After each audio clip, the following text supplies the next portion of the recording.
പലപ്പോഴും എല്ലാവരും പങ്കുവെക്കുന്ന ഒരു ആശങ്ക എന്താണെന്ന് ചോദിച്ചാൽ, മക്കള് മെല്ലെ മെല്ലെ മതവിശ്വാസങ്ങളിൽ നിന്ന് അകന്നു പോകുന്നു എന്നുള്ള ആശങ്കയാണ്.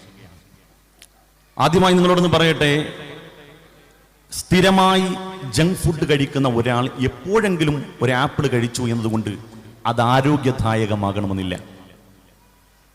ഞാൻ പറഞ്ഞ വാക്ക് ഉപമ നിങ്ങൾ ശരിക്കും ശ്രദ്ധിക്കണം. എല്ലാ ദിവസവും ജങ്ക് ഫുഡ് കഴിക്കുന്ന ഒരാള്, ഫാസ്റ്റ് ഫുഡ് കഴിക്കുന്ന ഒരാള് ശരീരത്തിന്റെ എനർജിക്ക് വേണ്ടി എപ്പോഴെങ്കിലും ഒരു ആപ്പിൾ കഴിച്ചു എന്നതുകൊണ്ട് അത് ഫലവത്താകണമെന്നില്ല. നമ്മുടെ മുമ്പിൽ 1000 വിജ്ഞാന ശാഖകൾ, സംവിധാനങ്ങൾ ഉണ്ടെങ്കിലും എന്തുകൊണ്ട് അത് ഫലവത്താകുന്നില്ല എന്ന് ചോദിച്ചാൽ, നമ്മൾ മതമായി കൊണ്ടു നടക്കുന്ന പലതും മതത്തിന്റെ തൊലിപ്പുറം അല്ലെങ്കിൽ മതത്തിന്റെ പുറംചട്ടയാണ്. ഒരുപാട് വിജ്ഞാന ശാഖകൾ ഉണ്ടെങ്കിലും മനുഷ്യർ അറിയേണ്ട കാര്യങ്ങൾ അറിയുന്നില്ല എന്നുള്ള ഒരു ദൗർബല്യം നമുക്കുണ്ട്.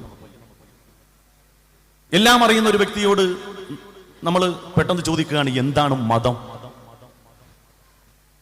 എന്താണ് മതം എന്ന് ചോദിച്ചാൽ എന്താണ് നമുക്ക് പറയാനുള്ള മറുപടി? എൻ്റെ ഈ സദസ്സിലിരിക്കുന്ന ഓരോ ആളുകളും ഹൃദയത്തിൽ മെല്ലെ ഒന്ന് ഇമാജിനേഷൻ ചെയ്ത് നോക്കി, എന്താണ് മതം?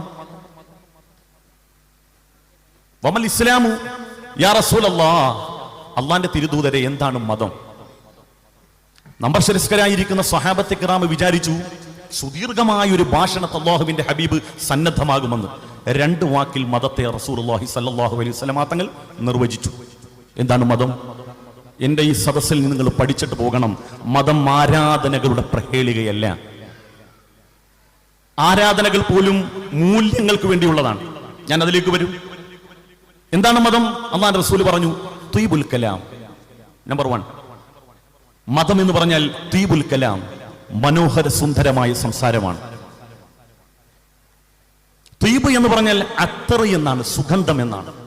അള്ളാഹുവിന്റെ ഹബീബിന്റെ ആ വാക്കിന്റെ ഡെപ്ത് എത്രത്തോളം ഉണ്ട് നമ്മൾ ചിന്തിക്കണം. തീബുൽ കലാം, സരളസുന്ദരമായ സുഗന്ധം പൊഴിക്കുന്ന വാക്കാണ് മതം. വിശക്കുന്നവന് ഭക്ഷണം കൊടുക്കുന്നതാണ് മതം എന്ന് ആദരവായ നബിയുന മുഹമ്മദ് മുസ്തഫ സല്ലല്ലാഹു അലൈഹി വസല്ലം.